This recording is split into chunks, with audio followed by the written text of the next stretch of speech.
Hi guys, ito ang dalawang smartphone na below 5,000 peso ang presyo. Ang Infinix Hot 60i 5G at ang Samsung A06 5G. At ang gagawin natin ngayon ay pagkukumparahin natin kung alin nga ba sa dalawang phone na to ang masulit pagdating sa kanilang design, camera, display, battery, performance, features at iba pa. At lahat ng yan ay pag-uusapan kagad natin after this quick intro.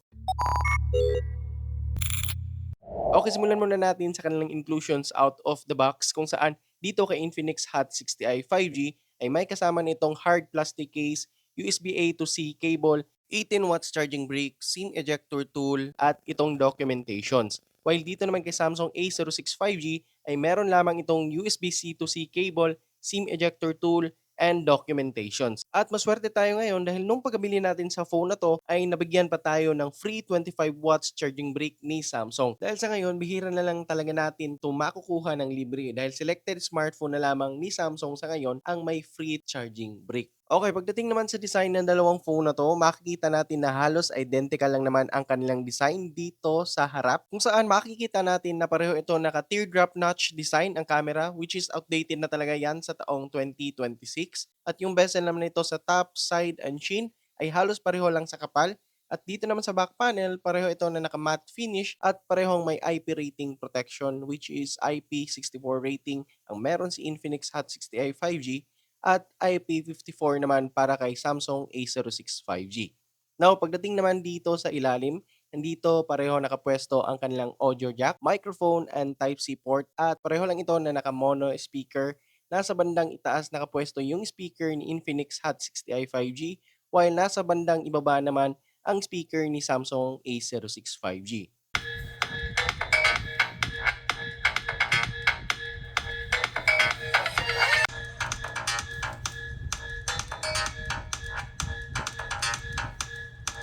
Dito naman sa right side, nandito ang kanilang volume button and power button slash fingerprint scanner na din ito. At pareho naman na responsive. Dito naman sa left side, nandito ang kanilang SIM tray na pareho din na naka-triple slot. Pwede nating lagyan ng dalawang nano SIM and micro SD card.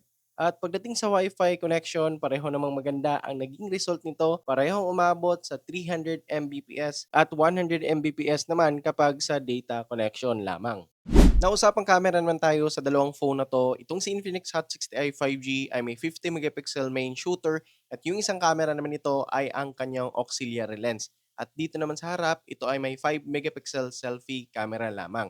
While kay Samsung A06 5G naman ay meron din itong 50 megapixel main shooter and 2 megapixel for depth camera. At dito naman sa front-facing camera ay mas lamang ito dahil ito ay naka 8 megapixel at ito yung mga sample photos natin.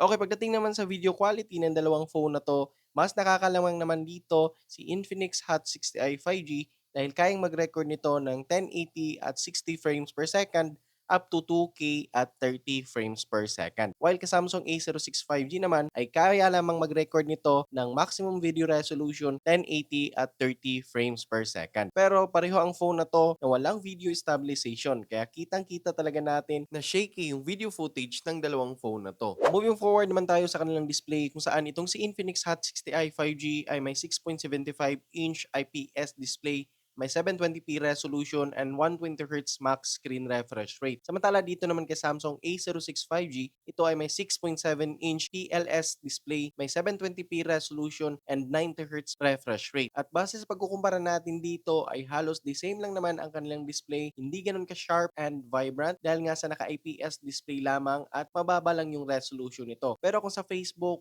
and TikTok or ibang application lang naman ang paggagamitan mo dito ay wala tayong magiging problema. At syempre kung ikaw ay ang consumer na ang hanap mo ay budget meal na phone at marunong ka naman makontento sa kung anumang display ang meron ang isang smartphone ay panigurado ako na pasado ang display nito para sa iyo. Kung sa battery performance naman ng dalawang phone na to ang ating pag-uusapan ay mas nakakalamang si Infinix Hot 60i 5G dahil sa meron itong 6,000 mAh battery capacity and supported sa 18 watts charging. While si Samsung A06 5G naman ay meron lamang 5,000 mAh battery capacity and supported sa 25 watts charging. Based sa charging test natin, umabot ng 2 hours and 10 minutes, 20% to 100% yung charging time kay Infinix Hot 60i 5G. And 1 hour and 10 minutes naman yung charging time kay Samsung A06 5G, 20% to 100%. Now dito naman sa PCMark battery test, umabot ng almost 18 hours yung naging result kay Infinix Hot 60i 5G at 10 hours and 38 minutes lamang para kay Samsung A06 5G. At dito sa result na to ay makikita kaagad natin ang layo ng agwat pagdating sa battery performance ng dalawang phone na to.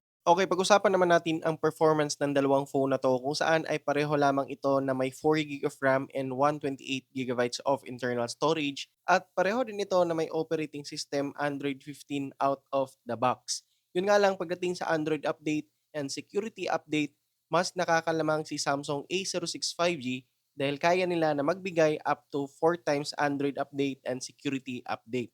While kay Infinix Hot 60i 5G naman, wala tayong assurance kung mabibigyan ba nila itong entry-level phone na 'to kahit isang major update man lang. Now, pagdating naman sa kanilang chipset, itong si Infinix Hot 60i 5G ay naka-MediaTek Dimensity 6400 6nm, while si Samsung A06 5G naman ay naka-MediaTek Dimensity 6300 6nm. At pagdating sa latest Antutu app, nasa 500,000 yung score na nakuha natin dito, and both phones okay ang performance at maaasahan talaga natin. At kung sa gaming naman, wala ka din magiging problema dito, lalo na kung ikaw ay isang casual gamer or mga light games lang naman ang mga nilalaro mo, kagaya dito sa Mobile Legends, Honor of Kings, at iba pang mga light games na hindi ko nabanggit. At kung sa COD Mobile naman, ay playable din naman at kahit papano nakakapaglaro naman tayo sa dalawang phone na 'to na walang nagiging aberya. At siyempre, hindi naman 100% smooth yung gaming experience natin dito dahil may mga time din naman na may mga frame drop na nagaganap dito sa laro, lalong-lalo na kapag tumatagal na yung laro at umiinit na itong device. So yun lang muna mga ka-Android feel at sana nakatulong ang video ito, and see you on my next review.